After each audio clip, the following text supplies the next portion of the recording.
the concept of risk. There are different, not everything is equal, right? There are 19,500 things, on coin market cap, but they're not all equal. So to say, well, this is risk-free or that is, like they all have different flavors of risk, but how do you assess the risk? Mm-hmm. So I think that the industry is getting more sophisticated. If you look at the entire crypto universe, you have a lot of different creatures.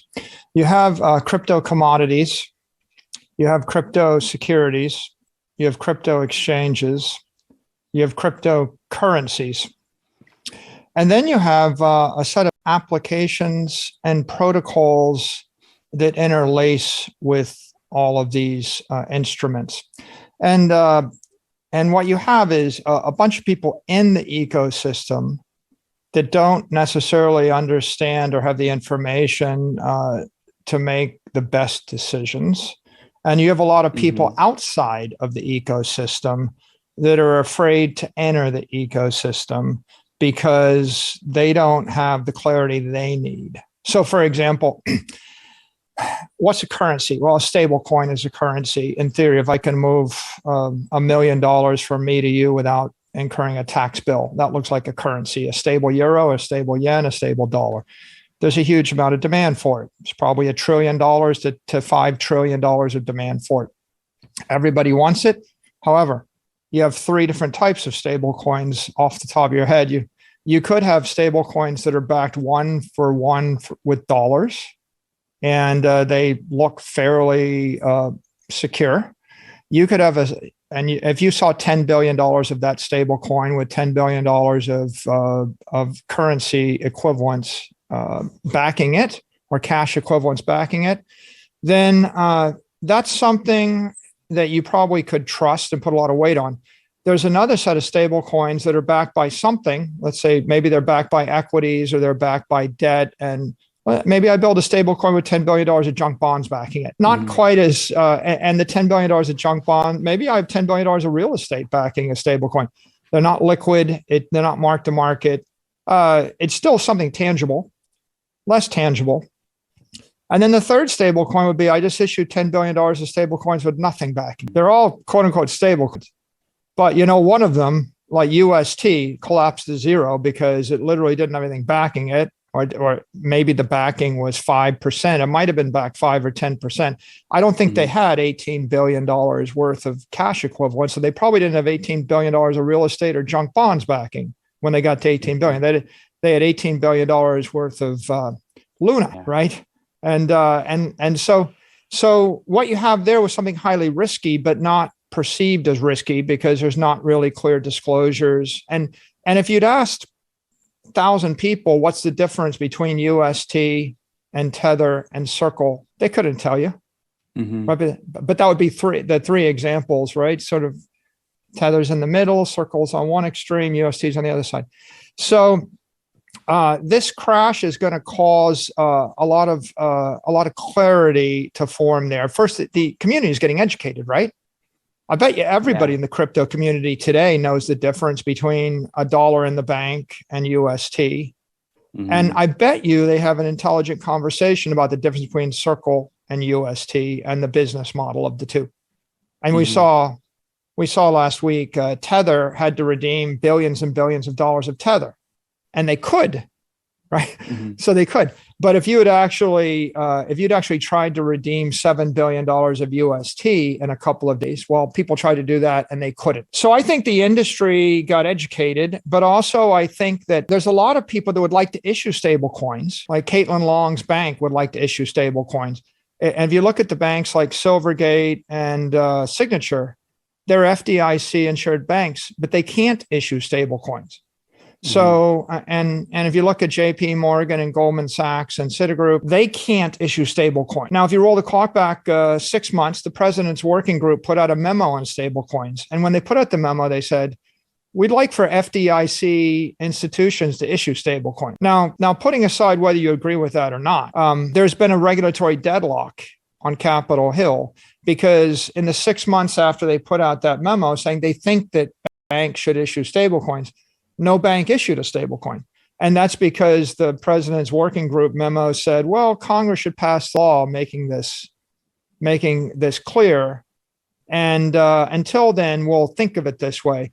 So the banks are waiting for Congress to pass the law. Congress didn't pass the law. And all the way up until last month, there's really no clear consensus to move on this. And we didn't expect any clear legislation or regulation before 2023 or 2024. Now, the concept of risk, there are different, not everything is equal, right? There are 19,500 things, on coin market cap, but they're not all equal. So to say, well, this is risk free or that is, like they all have different flavors of risk, but how do you assess the risk? Mm-hmm. So I think that the industry is getting more sophisticated. I think that the concept of risk, there are different, not everything is equal, right? There are 19,500 things, on coin market cap, but they're not all equal. So to say, well, this is risk free or that is, like they all have different flavors of risk, but how do you assess the risk? Mm-hmm. So the regulators now have some pressure. The Secretary of the Treasury was in a congressional hearing with Senator Toomey, and he's been an advocate of some stablecoin legislation. And he asked her, you think we need to get it done this year? And she said, yeah, I think we can and should get it done this year. So the consensus among the regulators and the politicians is, yeah, we probably need to do this. Now, you could say, if you're the crypto anarchist, I hate regulators. I don't want them to do anything. Well, that's one way to view it. But as long as they don't do anything, the industry stays $1 trillion, mm-hmm. $1, $2, $3 trillion. When they do something, then you're going to see people like, let's say David Solomon was on CNBC last week. He's the CEO of Goldman Sachs. Well, whatever Goldman Sachs thinks is probably what JP Morgan thinks and Citigroup thinks and Bank of America thinks and Wells Fargo thinks. So what he says is, yeah, we know the crypto economy's here to stay. We can't custody it yet. We're afraid to custody these assets. Like we're not allowed, his actual words were, we're not allowed to. Right. And if I speak to CEOs of publicly traded companies and banks, like publicly traded banks, they'll say, our regulators won't let us. So you see the conundrum here, which is you could either stay in a regulatory gray zone where there's about 1% of the money. You can be 1 or 2% of what you're going to be, and you can stay in the gray zone. Or you can create a clear public policy framework, and then you move into this compliant zone. And when Goldman Sachs and JP Morgan enter the space, they'll issue $500 billion of stable coin, trillions of dollars. And so you'll go from 150 billion to 1.5 trillion.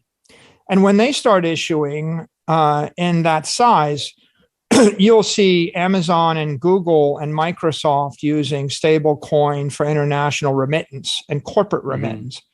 And then you'll see it get built into Apple Pay and Google Pay and Amazon as a payment method. Right. And then you will actually see billions of people using this stuff instead of hundreds of millions or tens of millions. So I think that the consensus is the regulators need to provide more clarity on this issue of stable coins, and they also need to provide more clarity on the requirements for a crypto security. Right? It's clear that Luna was a crypto security.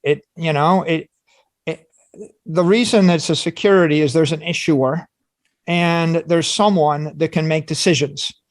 And if I can actually make decisions, if I can take $3 billion and buy Bitcoin, and then I can take the same Bitcoin and sell it on behalf of the people that own the Luna token or on behalf of the people that own the UST token, I'm acting, kind of like a public company officer, and if you're a public company, like think about MicroStrategy. Like if I just sold all of MicroStrategy's Bitcoin and I didn't tell you, right? Or if I bought twice as much and I didn't tell you, I would be changing the nature of the security. I have, kind of an obligation to disclose that, an ethical obligation as well as a legal obligation to disclose what I'm doing when I can actually impact the value of the securities held by the public. So I think that this is going to accelerate that regulation. It'll accelerate the regulation of the crypto securities, and which are many of them are unregistered securities, and there's no disclosure. It'll accelerate the regulation of the exchanges. It'll accelerate the regulation of the stable coin. And in the near term, there'll be a shakeout. So, some things, when you look at them in the light of day, you'll say, for example, what's a shakeout? I decide I like Circle better than I like UST. That's a shakeout, right? Mm-hmm. Right. And it'll also create an on-ramp for institutional intervention, because you've got $300 trillion worth of money, that's $100 trillion of bonds, $100 trillion of equities, $90 trillion of currency derivatives, all sorts of forms of money. You've got other sorts of derivatives.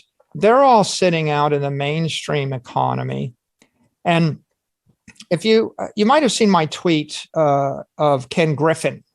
Ken Griffin gave a speech last week to Bloomberg, and they asked him about crypto, and he said, look, the market deserves clarity from the SEC or the CFTC. What's a security? What's a commodity? And every day, ETFs publish their holdings. If you own it, and there's thousands of ETFs. ETFs are kind of like they're derivative securities of sorts. So, if I can buy an ETF and every day they tell me what their holdings are, then I can get comfortable trading it, shorting it, going long it, holding it, et cetera. So his view was, why can't we see the same disclosure on something like a stable coin, right? We should get some periodic disclosure. And then he ended his discussion with kind of like a degree of frustration, like it's overdue, like it's time to stop screwing around. And if we have regulatory clarity, it's going to open the way for tier one firms like his own, like Citadel. But what he really means is Goldman Sachs, JP Morgan, Citigroup, Bank of America, Wells Fargo, Citadel, all of Wall Street. It'll open the way for them to make markets, do research, right? And to provide liquidity. And provide liquidity eventually means loans, and as well as hold on their balance sheets. Right. And they're not going to do it as long as they don't know the difference between a commodity and a security, and they don't actually understand the legal status of these things. So ultimately, what you've got is a $1 trillion industry that'll become a $10 trillion industry if we have regulatory clarity, and then it will become a 20, and then a 30. There's no reason it can't go from $1 trillion to $100 trillion, but you've got to work through these issues. So you've mentioned that the world needs stable coins and wants stable coins that they can trust. Yeah. So I guess my question now is, which stable coins that are in existence right now do you trust? Would you trust a stable coin issued by a bank like JP Morgan? And would you trust a central bank digital currency? I don't think there's any consensus or any interest anywhere in the Western world for a central bank digital currency. I don't think the banks want it. It would undermine them. I don't think the population wants it. The banks would look at it as an encroachment on their business. Like Goldman Sachs, JP Morgan don't have a reason to exist, right? So they're not going to want it. And I think that the consumers and the voters don't want it because they think it's an encroachment on their freedom and their sovereignty. So I don't think anybody's going to trust that. With regard to which, if you look at all the existing stable coins, there's not a single one that meets the definition of the president's working group. So there's a debate going on throughout the world. And I think that the answer to what would I trust depends on who I am. If you ask the question, what will a big publicly traded company trust? A publicly traded company would trust a stable coin issued by an FDIC insured bank. So for example, MicroStrategy is not going to hold either Circle or Tether or DAI or a UST type thing on